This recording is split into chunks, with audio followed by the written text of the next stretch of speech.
नमस्कार, आप देख रहे हैं मुद्दा और मैं हूं आपके साथ चंद्रशेखर त्रिशूल। संसद के बजट सत्र के दूसरे चरण का चौथा दिन भी हंगामे के साथ शुरू हुआ और दोनों सदनों को दोपहर 2 बजे तक के लिए स्थगित कर दिया गया। विपक्ष और सरकार के बीच संसद में जारी गतिरोध खत्म होने की संभावना नजर नहीं आ रही है। दोनों सदनों के विपक्षी सांसदों ने हिंडनबर्ग अडानी विवाद में जेपीसी की मांग पर स्थगन नोटिस दिया है।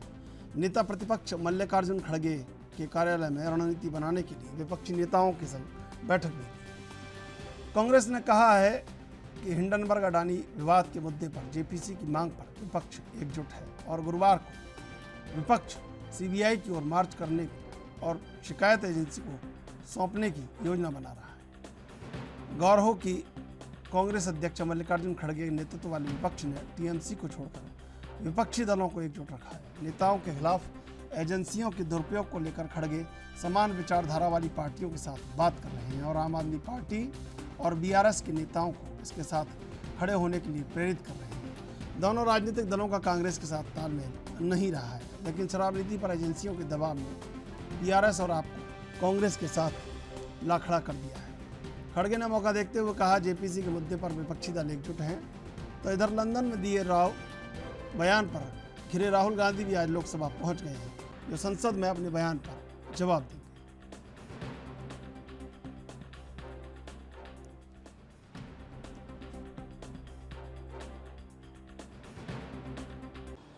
कुछ दिनों पहले यहीं संसद के भीतर प्रधानमंत्री जी ने एक टिप्पणी की थी।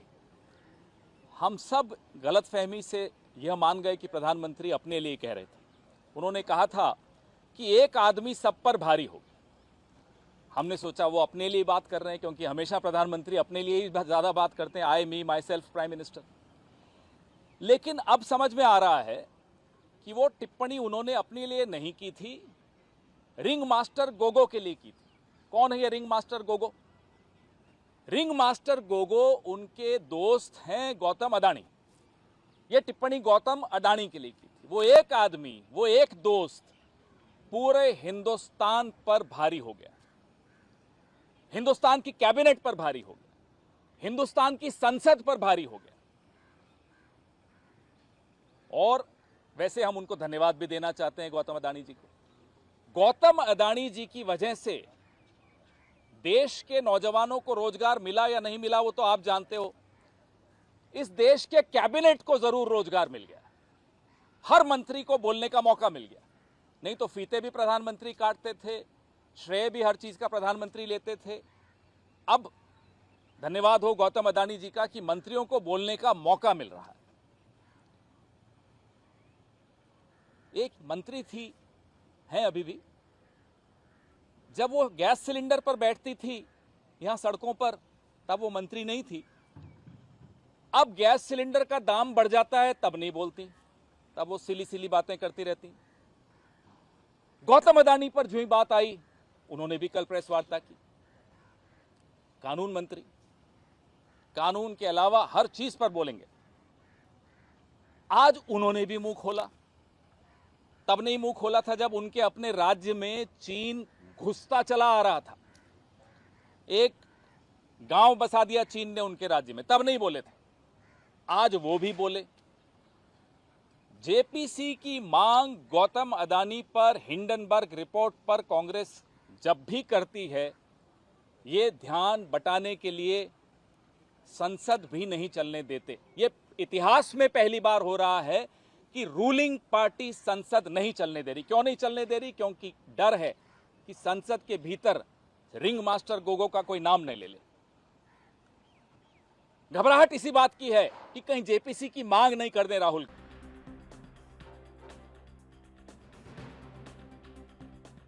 तो जेपीसी की मांग एक तरफ और दूसरी तरफ राहुल गांधी से माफी मांगने का बड़ा सवाल। और क्या दोनों की मांग पूरी हो पाएगी, ये संभव नहीं लगता। लेकिन हालात ये हैं कि सत्ता पक्ष लगातार राहुल गांधी की माफ़ी पर अड़ा हुआ है और इधर विपक्ष लगातार जेपीसी यानी संयुक्त संसदीय समिति, जॉइंट पार्लियामेंट कमेटी के गठन की मांग कर रहा है। और जब जब जेपीसी बनी तब तब सरकारें गिरी। तो जेपीसी दरअसल एक उम्मीद है विपक्ष के लिए। शक्ति सिंह क्या कुछ कह रहे हैं, आपको सुनवाते हैं। शक्ति सिंह गोयल आते हैं, हंगामे की शुरुआत शासक पार्टी करती है और हाउस एडजॉर्न उनकी वजह से होता है, या ऐसे हथकंडे करते हैं कि हाउस स्मूथली ना चले। हाउस चलेगा तो मोदानी की चीजें बाहर आएगी, तो इसीलिए ये सब कुछ चल रहा है।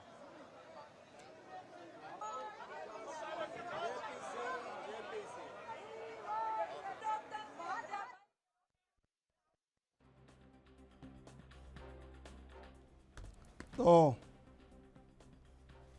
कहीं ना कहीं दोनों तरफ से गतिरोध बरकरार है और विपक्ष जेपीसी की मांग पर अड़ा है।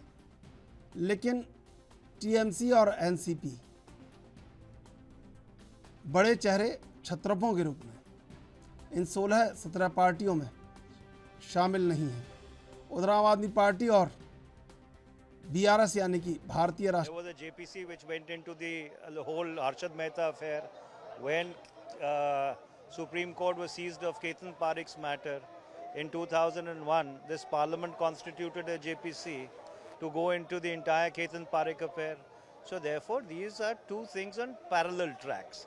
While the Supreme Court is well within its rights to inquire, investigate into the matter and arrive at its conclusions, but insofar as broader systemic issues are concerned, policy and regulatory issues are concerned, that falls to the remit of Parliament, and that's why we've asked for a JPC. But sir, we are seeing the deadlock in the Parliament. Today is the fourth day of the second part of the budget session, and House is not able to run. The House adjourns in a minute. It starts till 2 p.m. Then for the whole day. The deadlock is not because of the opposition. The deadlock is because of the Treasury benches. Let the Treasury benches agree to the demand for a JPC. The House will function. But interestingly, this is the first time ever that you've seen that the Treasury benches are disrupting the House. It's never happened in the past 70 years of India's parliamentary democracy that you have. इसी मुद्दे पर चर्चा करेंगे। सीधे चलेंगे मेहमानों के पास। 3 मेहमान हमारे साथ बने हुए हैं। रतन तिवारी कांग्रेस से, अश्विनी शाही बीजेपी से, पीयूष पंत राजनीतिक विश्लेषक, वरिष्ठ पत्रकार। आप तीनों का स्वागत है एनबी न्यूज़ पर। रतन तिवारी जी, क्या चल रहा है भाई? आपने जो कमाया था भारत जोड़ो यात्रा में सारा ब्रिटेन में खर्च कर दिया और अब खाली जेब और खाली हाथ हैं, और माफ़ी का भी दस्तूर बीजेपी कह रही है कि निभाना पड़ेगा। तो ख्याल क्या है? सबसे पहले चंद्रशेखर जी आपको नमस्कार करता हूं, सभी दर्शकों को भी नमस्कार करता हूं। राहुल गांधी जी ने विदेशी धरती पे जाकर जो भी कहा है वो सत्य कहा है, इसमें कोई दो राय नहीं है। माफी का तो सवाल ही नहीं उठता है। भारत जोड़ो यात्रा से जो उपलब्धियां हमें मिली हैं, जो जनाधार हमारा बढ़ा है, वो देश की जनता ने देखा है। विदेशी सरजमी पे राहुल गांधी ने जाकर अगर ये कहा कि ये लोकतंत्र पे लगातार प्रहार है, लोकतंत्र को लगातार कमजोर करने का प्रयास किया जा रहा है, ईडी, सीबीआई, इनकम टैक्स, चुनाव आयोग का दुरुपयोग किया जा रहा है, तो कोई गलत नहीं है। उन्होंने सत्य कहा है और राहुल गांधी जी माफी मांगे, बिल्कुल ऐसा नहीं होगा। माफी तो प्रधानमंत्री नरेंद्र मोदी को मांगनी पड़ेगी, जिन्होंने इस देश की जनता को हर वर्ष 2 करोड़ रोजगार, 15 लाख और अच्छे दिन के वादे के नाम पे उनको छला है और ठगा है। माफी प्रधानमंत्री मोदी को संसद में आके मांगनी पड़ेगी। राहुल गांधी कभी नहीं माफी मांगेंगे, वो अपने इस मुद्दे पे अटल है। क्योंकि आपको पता होगा चंद्रशेखर जी, उन्होंने ये भी कहा है कि हमारा इंटरनल मामला है, हम अपने देश में इसे सुलझा लेंगे। अश्विनी जी, देख रहे हैं आप बरकरार हैं अपने तेवर पर, और आप जेपीसी का गठन नहीं कर रहे हैं और वो माफी मांगने को तैयार नहीं है। गठन पूर्ववर्ती सरकारों ने भी किया है, क्या दूध का दूध पानी का पानी हुआ है, ये तो पीछे का इतिहास बताएगा। आपको भी पता होगा, पंत जी बैठे हैं यहाँ, विशेषज्ञ हैं और जरूर बताएंगे पिछले जेपीसी जितने बैठाए गए उसमें क्या हुआ। दूसरी बात, मुद्दा कुछ और है, ईडी के खिलाफ भी और ईडी के साथ भी। ईडी के खिलाफ पूरे देश में प्रदर्शन हो रहा है कि ईडी बड़ा गलत काम कर रही है। ईडी जो है पूरे विरोधी दलों के नेताओं के ऊपर 95% रेड हो रही है। और कल 200 एमपीज का एक मार्च हो गया ईडी के यहाँ, वो भी प्रार्थना पत्र लेकर। ये भरोसा कहाँ से आ गया? ये दोहरा मापदंड जो है विरोधी दल दिखा रहे हैं। और वही दोहरा मापदंड आपके साथ में कल या परसों जब भी हम आपके साथ थे, मैंने एक चीज का और जिक्र किया था कि राहुल गांधी जी ये कह रहे हैं कि लोकतंत्र का हनन हो रहा था, तो अमेरिका और यूरोपीय देशों ने क्या किया? उन्हें कुछ करना चाहिए था। वो सहायता मांग रहे हैं याचक की तरह। और दूसरी तरफ उनकी कांग्रेस पार्टी पूरे देश में लोकतांत्रिक तरीके से धरना और प्रदर्शन कर रही है। इसका मतलब कि हिंदुस्तान में लोकतंत्र ठीक है, जिसका परीक्षण उन्होंने वो 4000 किलोमीटर भारत जोड़ो यात्रा करके किया था। उनको सब अच्छा लगा और वहां जाकर इतना अच्छा लगा कि भाई बहन बर्फ के गोले खेल रहे थे, आतंकवादी में आंखों में आंखें डालकर बात कर रहे थे राहुल जी। तब तो लोकतंत्र ठीक था। अचानक लंदन में जाकर लोकतंत्र खराब हो जाता है। तो कोई जरूरी नहीं है कि जब सुप्रीम कोर्ट आपको सर्टिफाइड झूठा कहे तभी माफी मांगिए। अरे इस देश की संसद लोकतंत्र की सबसे बड़ी अदालत है, वहां आप माफी मांग लेते, सदन सुचारू रूप से चल जाता। आप बड़प्पन दिखाते, मान लीजिए कि भारतीय जनता पार्टी नाकादा पार्टी है, बेकार है, एक क्षण के लिए हम मान लेते हैं गलत कर रहे हैं हम लोग, तो आप ही बड़ा दिल दिखाते। आपने 56 सालों तक 55 सालों तक राज किया है, आप कहते भाई क्षमा चाहते हैं अगर कोई हमारी बात वहाँ गलत थी। आ रहा हूँ, मैं रुक जाइए, आ रहा हूँ, एक बार क्रम पूरा हो जाने दीजिए रतन जी। आज तो मुझे 4000 किलोमीटर की यात्रा में दिखा और हमारे पार्टी को दिखा और सब हम ईडी पर भरोसा भी कर रहे हैं। लेकिन ये क्या है? ये आज देखिए बारात सज रही है। आपने अभी कहा ओपनिंग रिमार्क में एनसीपी बाहर है, ममता बनर्जी बाहर है। अभी से शुरुआत हो गई बारातियों के टूटने की। दूल्हा कौन होगा ये नहीं कुछ है। और ये राजनीति है 2014 तक, इसको 2024 तक इसको ले जाने की बात है। लेकिन देश की जनता ने माननीय नरेंद्र मोदी के ऊपर पूरा विश्वास दिखाया है, आशीर्वाद दिया है और 2024 तक ये अनवरत अभी बनाकर रखने के मूड में है जनता। ठीक है जी पीयूष पंत जी, सत्ता का जो शेर है उसको खुला छोड़ दिया है बीजेपी ने और वो कांग्रेस को खा रहा है, क्योंकि मल्लिकार्जुन खड़गे ने कहा कि 95% छापे कांग्रेस के ऊपर पड़े हैं। अच्छा, उस शेर ने जब कांग्रेस को खाया तो आपने एक बयान सुना होगा हेमंत बिश्व शर्मा का कि जब मैं मिलने गया तो राहुल गांधी अपने कुत्ते को बिस्कुट खिला रहे थे। कांग्रेस ने उस कुत्ते को बिस्कुट खिलाते हुए, राहुल गांधी के उस कुत्ते को बिस्कुट खिलाते हुए कई मुख्यमंत्री भी खिला दिए। वो मजे मजे में कई मुख्यमंत्री खा गया, कई सांसद खा गया, कई विधायक खा गया। 400 से ज़्यादा 2014 के बाद जो सांसद और विधायक टूटे हैं उसमें एक बड़ा प्रतिशत बीजेपी में जाने वालों का है।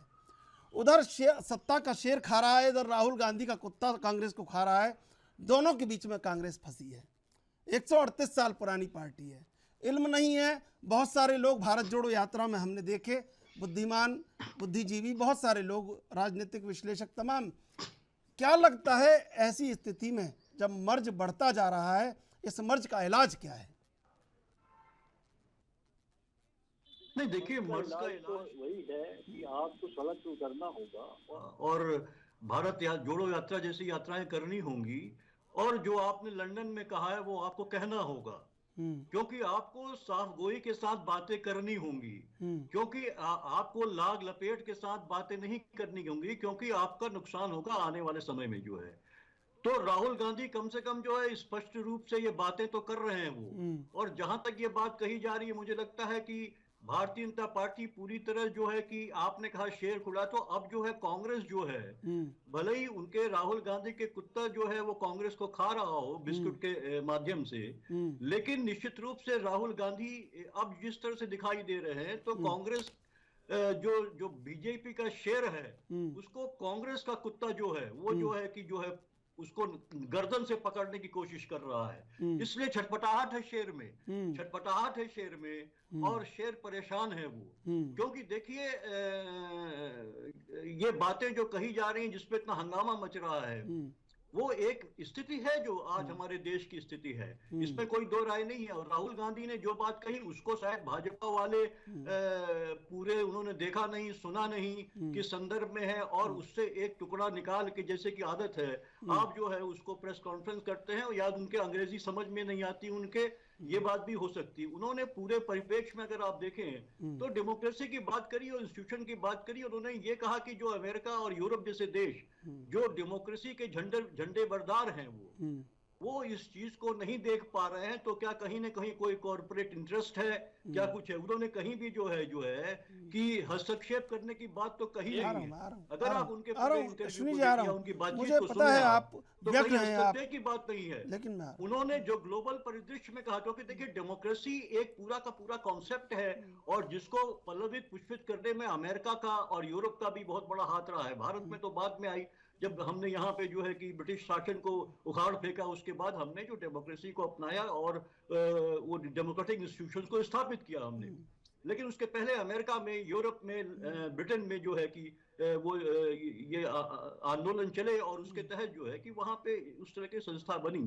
तो निश्चित रूप से उनका कंसर्न था कि ये पूरे, जो कि सिर्फ समस्या भारत की नहीं है, पूरे विश्व को भी ये ध्यान देना पड़ेगा कि हाँ, हमारे देश में हो क्या रहा है, क्या वाकई जो है डेमोक्रेसी वो सिर्फ नाम की है, या वाकई डेमोक्रेसी मजबूत हो रही है, या उसको कमजोर किया जा रहा है। ये सबका कंसर्न हो सकता है। हमारा कंसर्न भी होता है जब अमेरिका में जिस तरह के जो है कि डेमोक्रेटिक जो परंपराएं हैं उनके खिलाफ वहां की सरकार अगर कोई एक्शन लेती है, कोई बिल लाती है, या जिस तरह से हमने देखा था वहां आंदोलन, जन आंदोलन होते रहे हैं। तो भारत भी जो है कि वहां भारत के लोग भी, भारत के सांसद भी ये बात करते हैं और करते हैं। तो लेकिन आप पीयूष जी, आप तो बड़े प्रबुद्ध वक्ता हैं। वहाँ तो राजशाही के तलवे चाट रही है डेमोक्रेसी वर्षों से।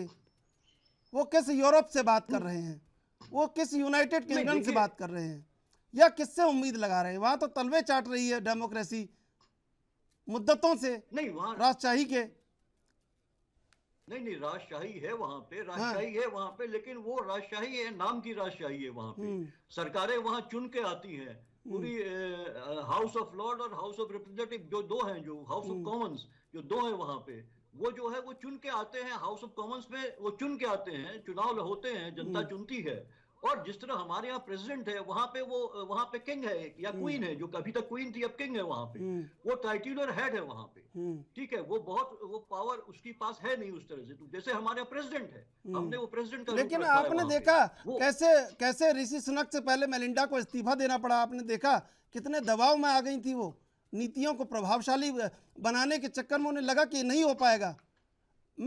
मैं आपसे तर्क की बात कर रहा हूँ कि तो वो तो देखिए, मतलब जहां राजशाही प्रभावशाली है वहां डेमोक्रेसी की उम्मीद लगा रहे हैं आप। वहां भी देखिए कि वो भी एक डेमोक्रेसी स्ट्रांग है, क्योंकि वहां जब प्रधानमंत्री ये ने महसूस किया कि वो नहीं पॉलिसीज को कर पाएंगी, तो उन्होंने रिजाइन कर दिया। हमारे देश की तरह नहीं है। आप देखिए हमारे यहाँ कि तमाम जो है फेलियर के बावजूद, जहां लोग जहां पे जो है कि आप जो है न तो नौकरियां दे पा रहे हैं, न तो आप जो है कि महंगाई पे कंट्रोल कर पा रहे हैं, न आप जो है कि लोगों के लिए रोजगार पैदा कर पा रहे हैं। तो अभी भारत में ऐसा हो भी नहीं रहा ना कि भारत में इंग्लैंड के लोग आके प्रधानमंत्री बनने की उम्मीद लगा रहे हो, या अमेरिका के लोग उम्मीद लगा रहे हो मंत्री बनने की। ये भी तो नहीं हो रहा है भारत में भी। आपसे कुछ कहना चाह रहे हैं अश्विनी शाही जी, कुछ कहना चाह रहे हैं? सवाल ये है कि वो अश्विनी जी कुछ कहना चाह रहे हैं। पीयूष जी आपसे एक बार सुन लीजिए उनको। जोशी जी ने इतनी देर बोला, मेरे बात दो समझ में आई। इन्होंने कहा कि अंग्रेजी शायद ये लोग नहीं समझ पा रहे हैं।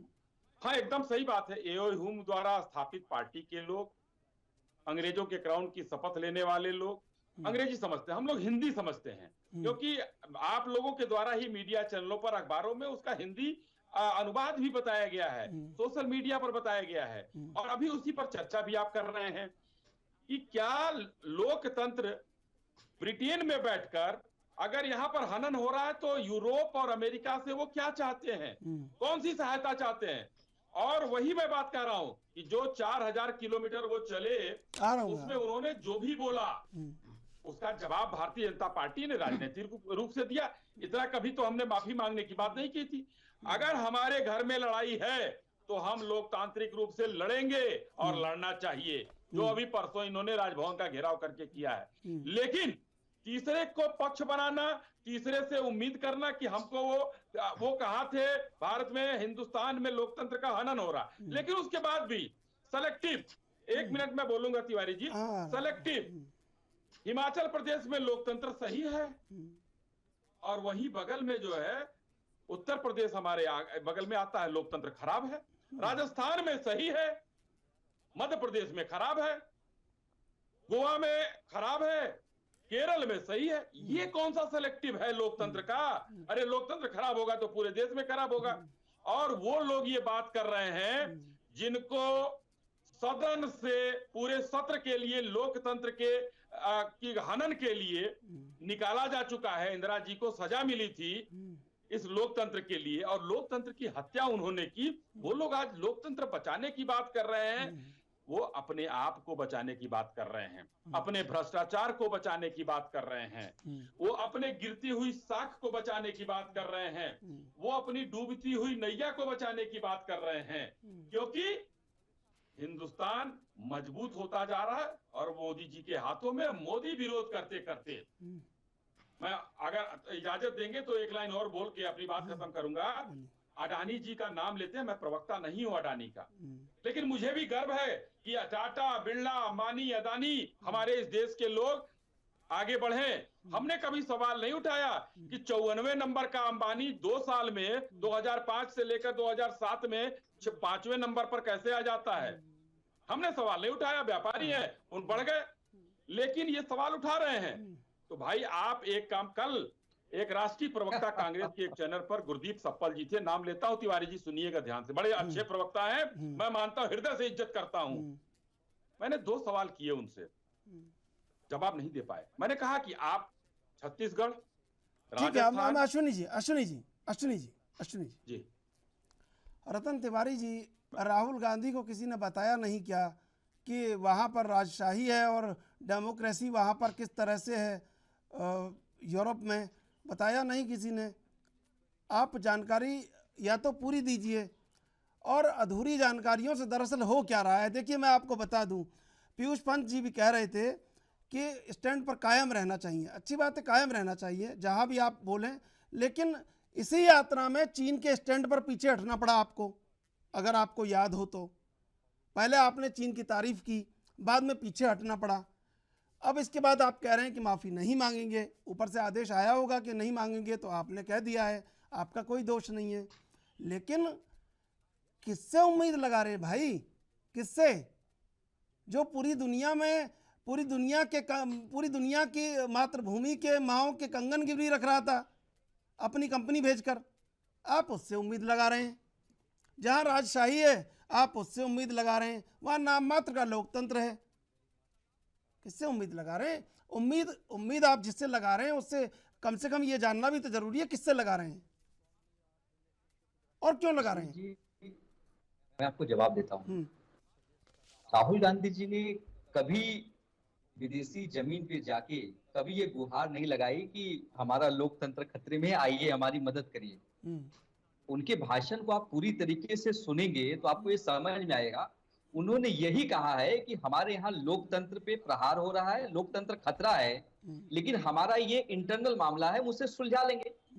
लेकिन आपको भारतीय जनता पार्टी प्रवक्ता से ये भी पूछना चाहिए, किस प्रकार विश्व पटल पे प्रधानमंत्री जाकर यह कहते हैं कि मुझे शर्म आती है कि मैं भारत जैसे देश में जन्म लिया, मुझे शर्म आती है कि मैं भारत में रहता हूं। क्या वो जायज था? क्या प्रधानमंत्री मोदी जी ने माफी मांगी? आप थे कहां उस समय? आपको आना चाहिए था, बैठ जाना चाहिए था। दिल्ली वही लौटते तो मैं बात कर रहा प्रधानमंत्री हूं। आप हवाई अड्डे के बाहर कांग्रेस को बैठ जाना चाहिए था कि देश का अपमान हुआ है। मौके पे था, आप बोले नहीं। नहीं, मैं वही बात कर रहा हूँ कि हमारी आवाज को न तो मीडिया वाले दिखाते हैं। बोलिए ना, यहाँ बोलिए भाई, खूब बोलिए। नहीं, खूब बोल मैं बोलूंगा। कोई सवाल है पूछ लीजिए अश्विनी शाही जी से। नहीं, मैं आपको बता देता हूं कि एक तरफ लोकसभा में एक प्रचंड बहुमत की सरकार है, एक तरफ कांग्रेस के कुछ 55-60 सांसद हैं, लेकिन इतिहास में ये पहली बार देखा जा रहा है कि सत्ता पक्ष सदन को चलने नहीं दे रहा है और करोड़ रुपए जनता के बर्बाद कर रहा है। राहुल गांधी जी के ऊपर इन लोग इतने तेज हमलावर हैं कि पूछिए मत। अडानी का अ नहीं बोल पा रहे हैं। अरे हम तो बार बार कहते हैं जेपीसी की जांच तो बैठाइए साहब, दूध का दूध और पानी का पानी हो जाएगा, लेकिन जेपीसी की बात क्या राहुल गांधी जी ने कर लिया है? पूरी की पूरी भारतीय जनता पार्टी की बटालियन राहुल गांधी जी के पीछे लग गई है। लेकिन शेर भारत पहुंच चुका है, सदन में दहाड़ने के लिए तैयार है। मोदी जी देखना इधर देखेंगे उधर देखेंगे, लेकिन राहुल गांधी जी की आंख में आंख नहीं डाल सकते। मैं बड़े दावे के साथ कह सकता हूं, क्योंकि चौकीदार क्या है वो देश की जनता ने राहुल गांधी आंख मारते हैं तो क्या आंख में आंख डालें?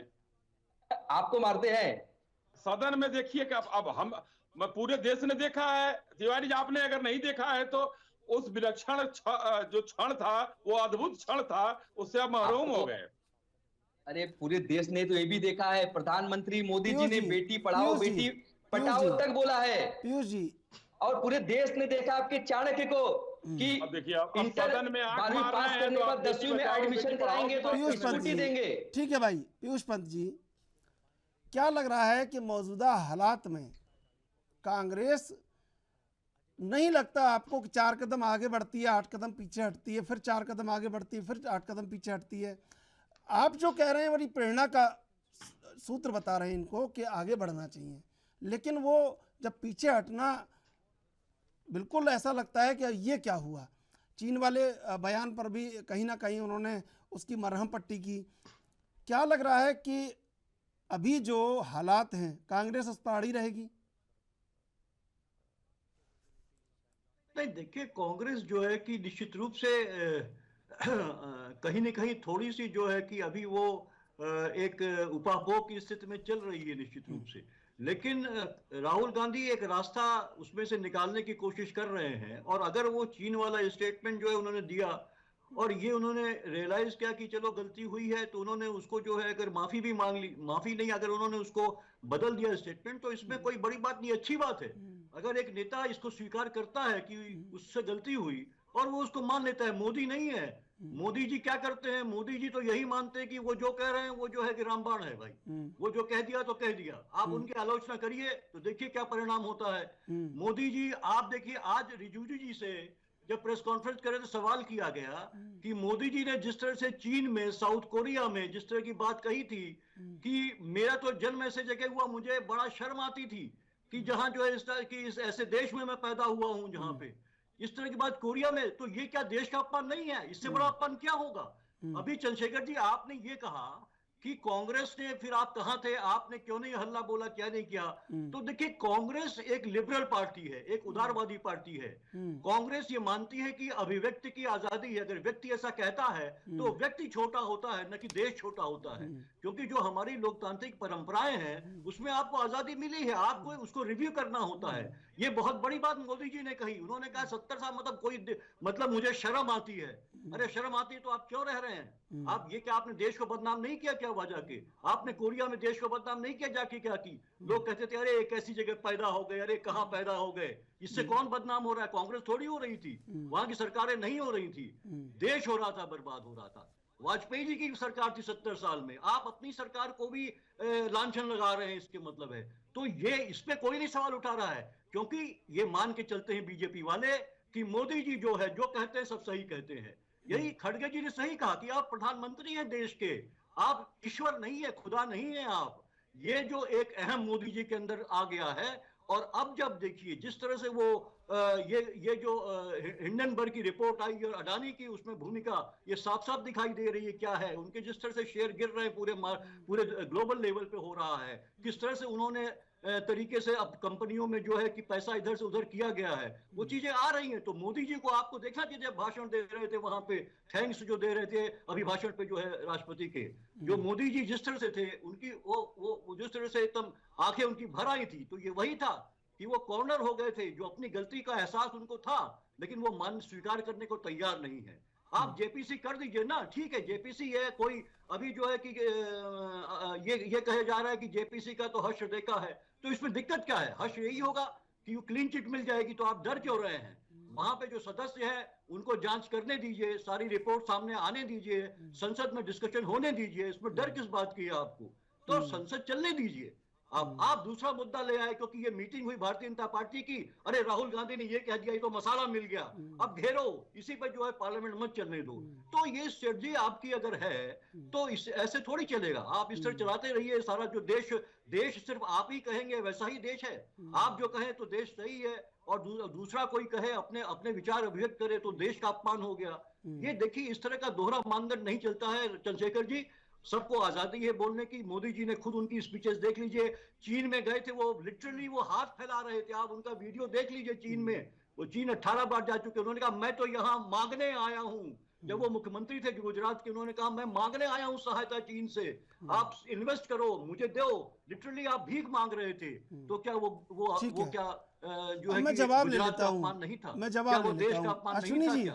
तो अश्विनी जी, दरअसल देखिए ये चीजें चलती है, इससे व्यक्ति छोटा होता है, न कि देश छोटा होता है। अश्विनी जी, आपने देखा होगा कि राहुल गांधी छोटे होंगे, आपने बहुत अच्छे से देखा होगा, सुना होगा, या आपको पता होगा कि मार्च आने वाला होता है तो जनवरी से ही थानों में एफआईआर कम कर दी जाती है। कई जिलों में, कई राज्यों में ऐसा होता है आज भी। बाद में ये होता है कि अपराध कम हुआ था। ये उसका निष्कर्ष ये निकलता है जब एससीआरबी और एनसीआरबी के आंकड़े आते हैं कि यहाँ एफआईआर कम दर्ज हुई है तो अपराध कम हुआ था। अपराध उतना ही होता है, लेकिन आंकड़ों में दर्ज नहीं हो पाता। तो क्या लग रहा है कि जेपीसी से सरकार क्यों डर रही है? सरकार के पास तो बहुमत है, दोनों सदनों में ताकत है, एक देशभक्ति की ताकत है, राष्ट्रवाद की ताकत है, और राष्ट्रवादी सरकार है। क्यों डर रही है सरकार? जेपीसी बैठा देनी चाहिए, एक देश में अभिनव कीर्तिमान होगा, उदाहरण होगा। देखिए, यही है, विरोधी दलों के लोग जो है किसी भी संस्था पर भरोसा नहीं करते हैं। अगर उनके साथ आए तो टाइगर जिंदा है, न्यायपालिका पर भरोसा करेंगे। पवन खेड़ा वाले मामले में टाइगर जिंदा है, जयराम रमेश का बयान आया। अभी लालू जी छूट गए, मतलब जमानत मिल गई, तो न्यायपालिका पर भरोसा है। और जस्टिस सप्रे के निर्देशन में, अध्यक्षता में जो कमेटी बनी है, उस पर भरोसा नहीं है। उसकी जांच करने की बात की गई है। हिंडनबर्ग के रिपोर्ट पर जो याचिकाएं दाखिल की गई थी, उसकी जांच होगी। और साथ में सेबी को भी ये इंस्ट्रक्शन है कि सेबी बताए 2 महीने के अंदर कि सेबी की धारा 19 का कोई उल्लंघन हुआ है या नहीं हुआ है, निवेशकों के साथ कोई उनके पैसों का हेरा फेरी, शेयरों का दाम बढ़ाना या घटाना तो नहीं किया गया है। इसकी जांच करे सेबी और रिपोर्ट दे। जेपीसी किस बात की मांग की जा रही है? अडानी के मामले पर मैं जो बात कह रहा था, वो बात अधूरी रह गई थी, मैं पूरा कर लूं। सप्पल साहब से मैंने कहा कि भाई जितने खराब हैं अडानी आपके देश के, तो आप व्यापारियों के खिलाफ है तो कोई बात नहीं है। आप बताइए, राजस्थान में क्या आपने उनका 60,000 करोड़ का वो रद्द कर दिया? छत्तीसगढ़ में आपने रद्द कर दिया। केरल ने पोर्ट दिया है, क्या केरल ने रद्द किया? नहीं किया। उत्तर प्रदेश ने मीटर में गड़बड़ी थी तो उत्तर प्रदेश ने कर दिया। हम उत्तर प्रदेश में योगी सरकार को साधुवाद देते हैं क्योंकि गड़बड़ी हम पाए थे, यानी कि इनके यहां वो सही है। दूसरी बात, अगर इतने खराब हैं, आज आप मार्च निकाल रहे हैं, सदन, ईडी, सीबीआई, तो भाई इतने प्रदेश हैं, पूरे हर जगह भारतीय जनता पार्टी का शासन नहीं है। एक मुकदमा बता दीजिए कि अडानी के खिलाफ कहीं हुआ हो।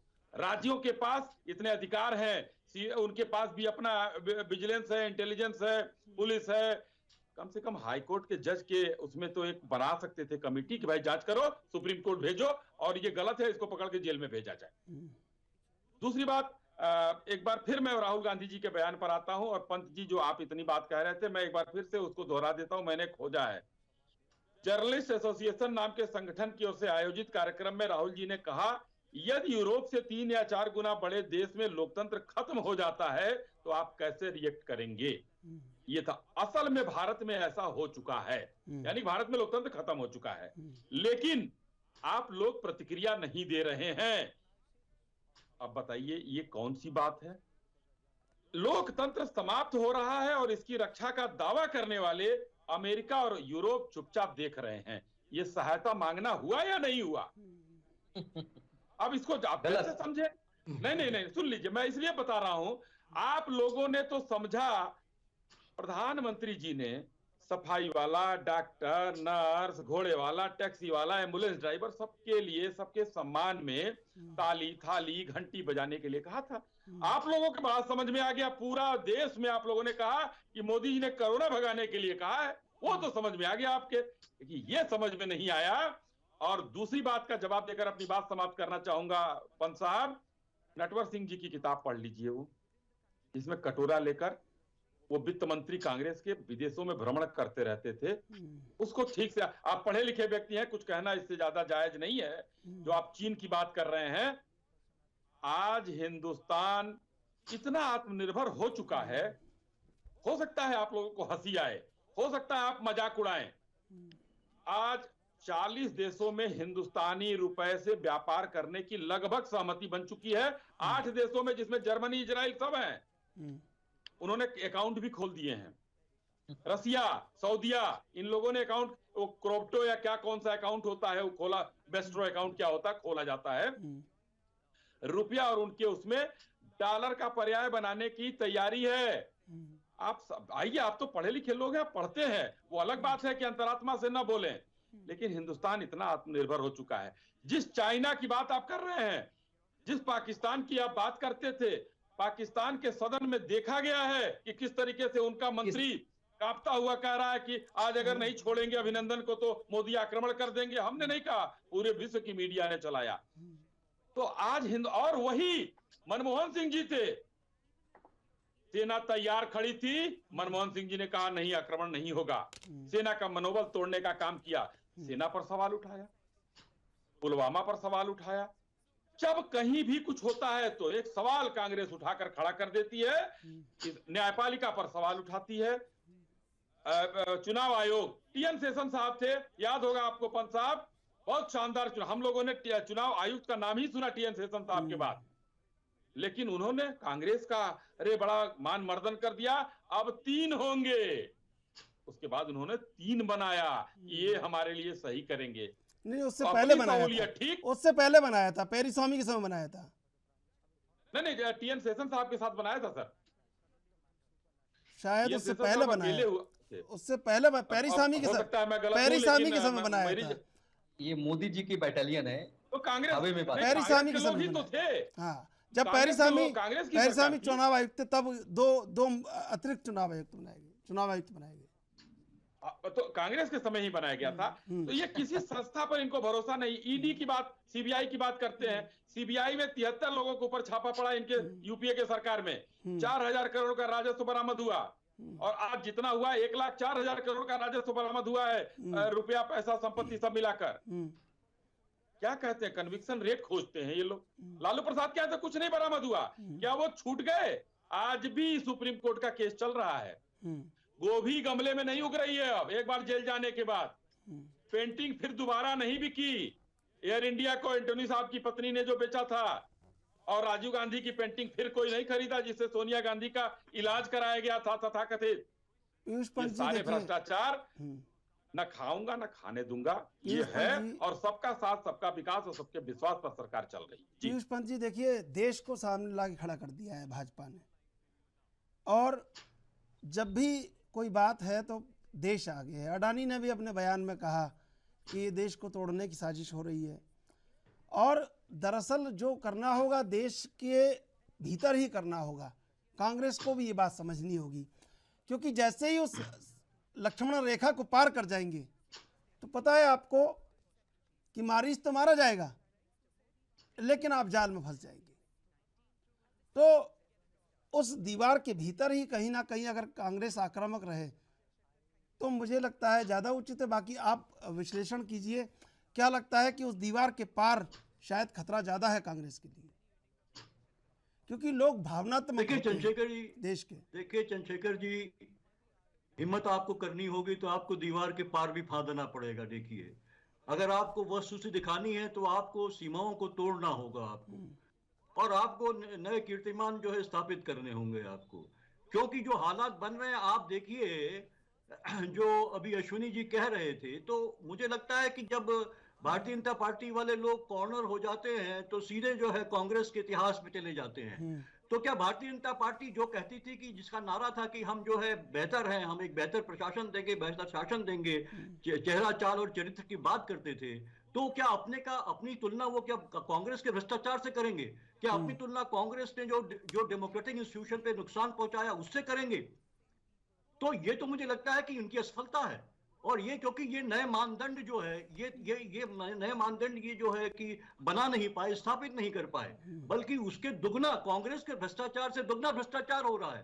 कांग्रेस ने जो इंस्टीट्यूशन का शुरुआत की थी, इंदिरा गांधी के टाइम से शुरू हुई थी, तब से जो इंस्टीट्यूशन को जो है कंट्रोल करने की कोशिश हुई थी, चाहे जुडिशरी हो, चाहे वो जो मीडिया हो, और चाहे दूसरे इंस्टीट्यूशंस हो, तो वो उससे कहीं दुगनी गति से जो है भारतीय जनता पार्टी की वर्तमान सरकार ये कोशिश कर रही है। ये आपने देखा किस तरह से कोलिजियम को लेकर जिस तरह से टसल हुआ सरकार और सुप्रीम कोर्ट के बीच में, सबको पता है। जिस तरह से अभी सुप्रीम कोर्ट ने हाल में ही जो है कि इलेक्शन कमीशन, वो भी सुप्रीम कोर्ट देख रहा था किस तरह से उसका दुरुपयोग हो रहा है।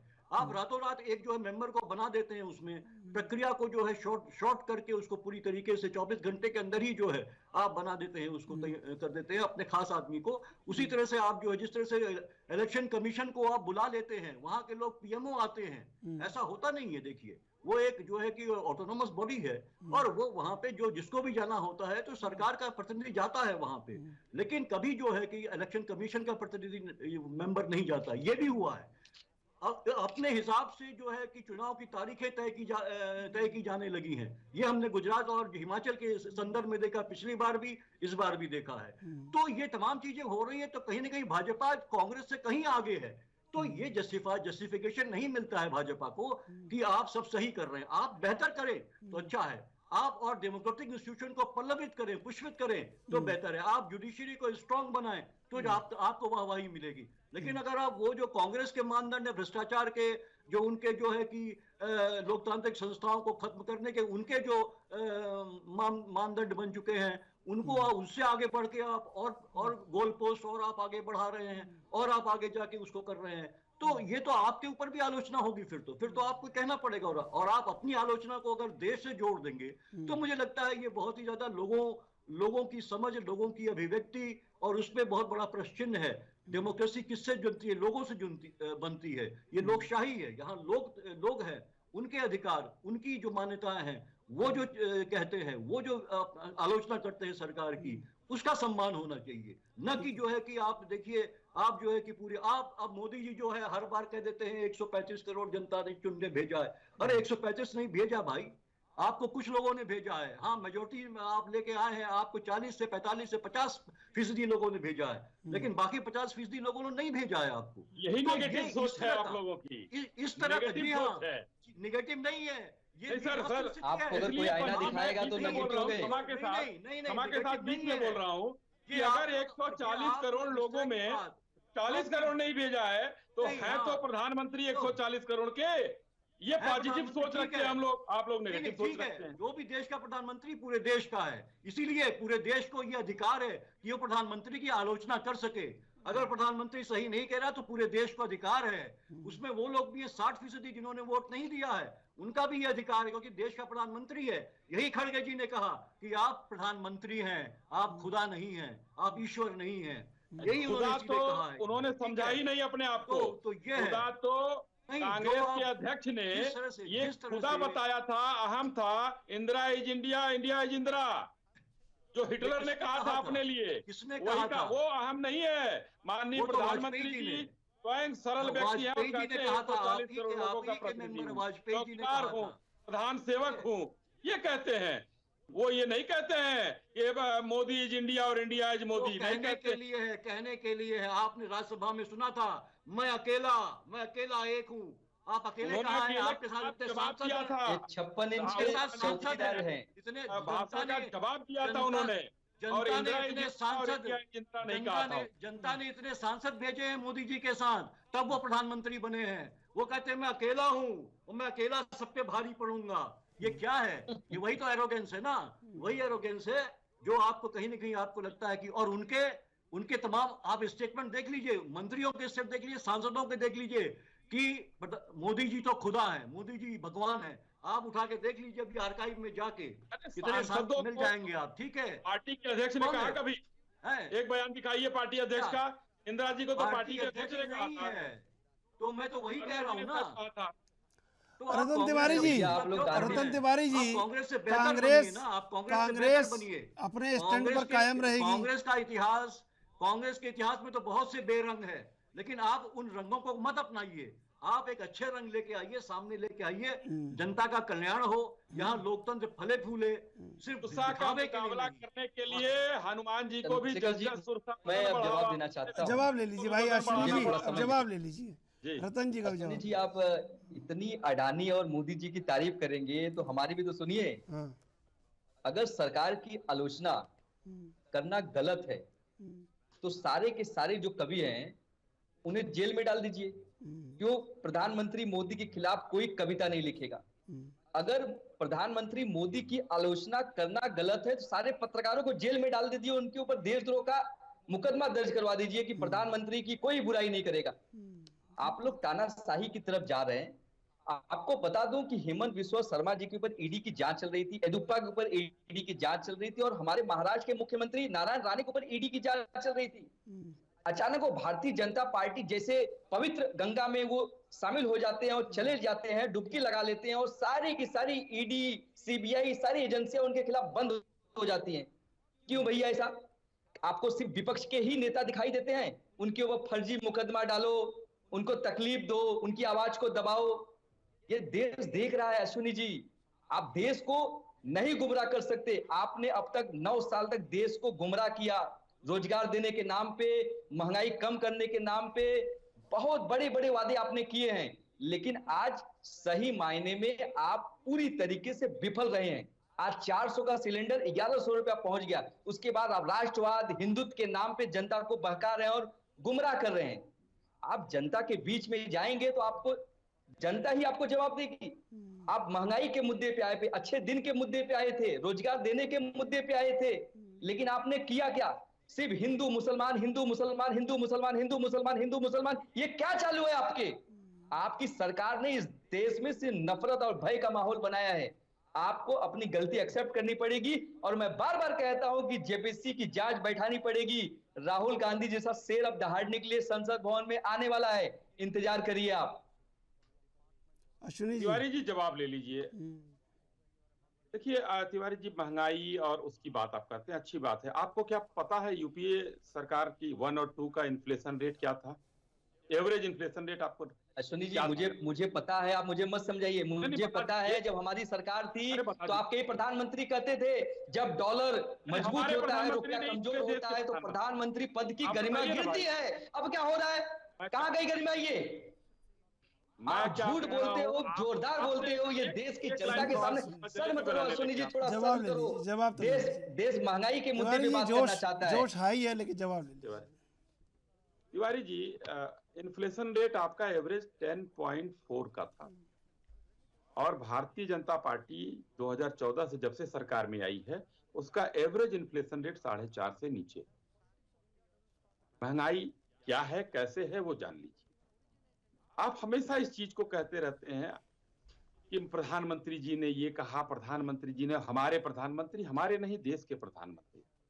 और कभी भी हम कभी मना नहीं कर रहे हैं कि आप प्रधानमंत्री की आलोचना करिए, मत करिए।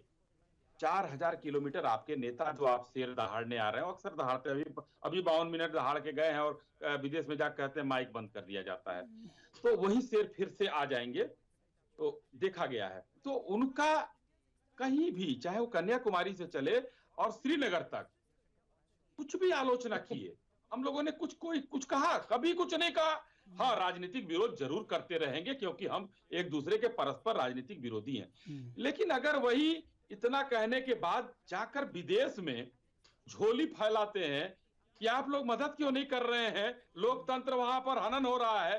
तो भाई हमारा बोलना बनता है और हम बोलते रहेंगे।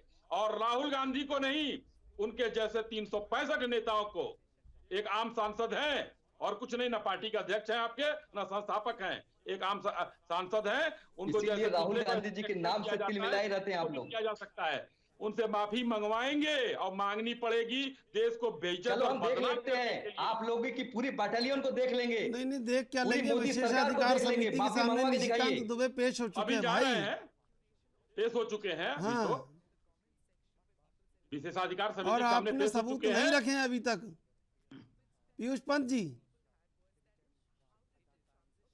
पीयूष पंत जी, और देखिए, ऐसे चंद्रशेखर जी- पहले ऐसे सुब्रमण्यम स्वामी भी बर्खास्त हो गए थे। नहीं, बर्खास्त होना तो बर्खास्त कर दीजिए, ये एक डेमोक्रेटिक प्रोसेस है, उससे क्या फर्क पड़ता है। लेकिन जो उन्होंने कहा है तो कहा है, वो ठीक है। वो खतरे पैदा हो रहे हैं, ये सारे दुनिया को भी देखना ही होगा, क्योंकि पूरे जो डेमोक्रेटिक इंस्टीट्यूशन है, पूरी दुनिया दुनिया है, भारत को वो देखेगी। दुनिया देखती है। नहीं, देखिए, आप दुनिया देखती पीयूष है, जी, दुनिया तो पीयूष जी देखती है, इस बात मेरे को दुनिया ये जो global- आप कह रहे हैं, global ये world नहीं है, नहीं पीयूष दुनिया जी, देखती पीयूष जी, है। पीयूष जी, कोई आप किसी ये को कह रहे हैं invite कि पूरी नहीं कर दुनिया रहा को है, राहुल देखना गांधी ने होगा, invite तो किया किसी को। दुनिया भारत को ये कहेगी कि आप लोकतंत्र को बचाइए। नहीं, दुनिया नहीं कहेगी भारत को, लेकिन उन्होंने ये बात कही कि भाई ये लोगों को कंसर्न होना चाहिए। बिल्कुल, जब आप आपस में बात करते हैं तो ये करते हैं, वहां से स्टेटमेंट आते हैं, यूएन से स्टेटमेंट आता है, दूसरे देशों से स्टेटमेंट आता है कि वहां हनन हो रहा है, लोगों के अधिकारों का हनन हो रहा है, और आए भी हैं। जिस तरह से पर भी जिस तरह से अल्पसंख्यकों को चौधरी ने यूएन से जाने की गुहार लगाई रही है, जिस तरह से अल्पसंख्यकों पे हिंसा होती रही है, उस पर स्टेटमेंट आए हैं, विदेश से स्टेटमेंट आए हैं। वो स्टेटमेंट आएंगे, पूरी दुनिया एक है इस समय जो है, और लोगों की जो है कि नागरिक अधिकार होते हैं, भारत अलग है मानवीय अधिकार होते हैं, इसमें यूएन है, यूएन के ह्यूमन राइट्स हैं, और जो है कि तमाम लोकतांत्रिक संस्थाएं हैं पूरी दुनिया में, उसके पक्ष में लोग खड़े होते हैं, ताकि जो है कि अगर एक देश में धीरे धीरे करके देश में हर कंट्री में जो है इस तरह से डेमोक्रेटिक इंस्टीट्यूशन खत्म होने लगेंगे, तो फिर डेमोक्रेसी पे ही खतरा पैदा हो जाएगा, फिर तो ऑटोक्रेसी पैदा हो जाएगी, और इस तरह से जो है कि और डिक्टेटरशिप का राज चालू हो जाएगा। और तो इसीलिए जो है कि हर देश का ये कंसर्न होता है कि पूरी दुनिया के जो भी देश हैं, आपको लगता है दुनिया के दखल की जरूरत है भारत में? लोकतंत्र को बचाने के लिए, जो लोकतंत्र को बचाने के लिए उसको जो है हस्तक्षेप नहीं माना जाता है। पीयूष जी, आपको लगता है कि दुनिया के दखल की जरूरत है लोकतंत्र को बचाने के लिए भारत में? नहीं, दुनिया के दखल की बात हुई नहीं है। देखिए, दखल की बात हुई नहीं है, लेकिन कंसर्न हो सकता है और होना भी चाहिए, क्योंकि देखिए डेमोक्रेसी बहुत मुश्किल के साथ हासिल होती है लोगों को। तमाम जन आंदोलन करने पड़े, लोगों के आंदोलन हुए, तब जाके लोकतंत्र हासिल हुआ है। क्योंकि कोई भी सत्ता में बैठा व्यक्ति जो है वो आजादी देना नहीं चाहता है, वो अधिकार देना नहीं चाहता है, वो जो है कि अपने हिसाब से जो है डिक्टेटर के रूप में काम करना चाहता है। वो हमने ये भी देखा है, सरकारें किस तरह से डिक्टेटर के रूप में काम करने की कोशिश करती है, लेकिन चूंकि लोकतांत्रिक संस्थाएं हैं उन पे अंकुश लगाती हैं, इसीलिए वो नहीं कर पाते हैं। कहीं ना कहीं उनकी आलोचना भी होती है, इसीलिए डेमोक्रेसी है। लेकिन अगर इस डेमोक्रेसी को खत्म करने की कोशिश होगी तो निश्चित रूप से धीरे धीरे करके हर देश के बाद दूसरे देश में खत्म होती जाएगी, तो पूरे विश्व से डेमोक्रेसी खत्म हो जाएगी। तो आने वाले समय में तो कांग्रेस यूएन ऑफिस के बाहर भी प्रदर्शन कर सकती है, डेमोक्रेसी को सेव करने के लिए, लोकतंत्र बचाने के लिए। करना चाहिए कांग्रेस को, अगर ऐसा है तो। नहीं, बिल्कुल करना चाहिए। देखिए, बिल्कुल करना चाहिए। भाजपा भी फिर ये गलत है, भाजपा भी करती तो फिर ये गलत है। इस तरह से। अगर ये होना चाहिए तो ये गलत है। हुआ है तो हर जो है विपक्षी दल का ये कर्तव्य बनता है कि अगर जो है जो सरकार में लोग बैठे हैं वो कहीं न कहीं लोकतंत्र को खतरा पैदा कर रहे हैं, तो वो उसको बचाने के लिए जो है हर स्तर पे कोशिश करें उसको है। इसमें कोई हस्तक्षेप की बात नहीं है। पंत जी, 370 जब हटाया गया था 5 अगस्त को, तो अधीर रंजन चौधरी जी ने सदन में कहा था कि हम यूएन ले जाएंगे इस मैटर को। तो सच है, आप एकदम सही कह रहे हैं, सही पार्टी को बैकअप कर रहे हैं। अंदरूनी मामला ये तो वही स्थिति हुई कि 2 राजा हिंदुस्तान में लड़ते थे आपस में, एक कमजोर हो जाता था तो औरंगजेब के पास चला जाता था कि भाई से बचाओ मेरे, और बिरयानी खाने आप लोग पाकिस्तान जाते हो, दोनों को मार के खा जाता बिरयानी खाने पाकिस्तान आप लोग जाते हो, शपथ ग्रहण में पाकिस्तान के प्रधानमंत्री को आप लोग बुलाते हो। अरे क्या पाकिस्तान की मित्रता आप लोग क्या क्या छुपे रुस्तम हो, हम सब जानते हैं। महबूबा मुफ्ती के साथ सरकार भी आप बनाते हो। रतन तिवारी जी, 56 इंची का सीना रतन तिवारी जी, उतरने के लिए वहां आने वाले समय में कांग्रेस बाहर भी प्रोटेस्ट करेगी डेमोक्रेसी और लोकतंत्र को बचाने के लिए? अब तो देखिए, पंत जी कहे। लोकतंत्र हमारे देश का एक बहुत बड़ा स्तंभ है और बहुत ही महत्वपूर्ण जागीर है।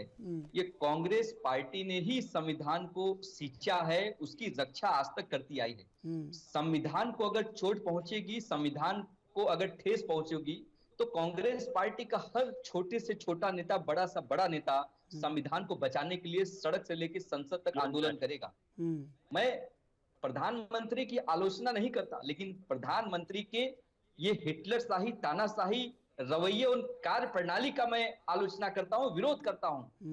किस प्रकार वो गांधी नेहरू परिवार को कोसते सकते नहीं है। मोदी को गिराओ। अब देखिए, अभी ये माइक की बात कर रहे थे, तो मैं इनको बता दूं, आपके बिहार के विधायक माइक को ही तोड़ दिए वहां पे। देखिए अश्विनी जी, प्रधानमंत्री मोदी जी 90 मिनट तक लोकसभा के अंदर अडानी का अ नहीं बोल पाए।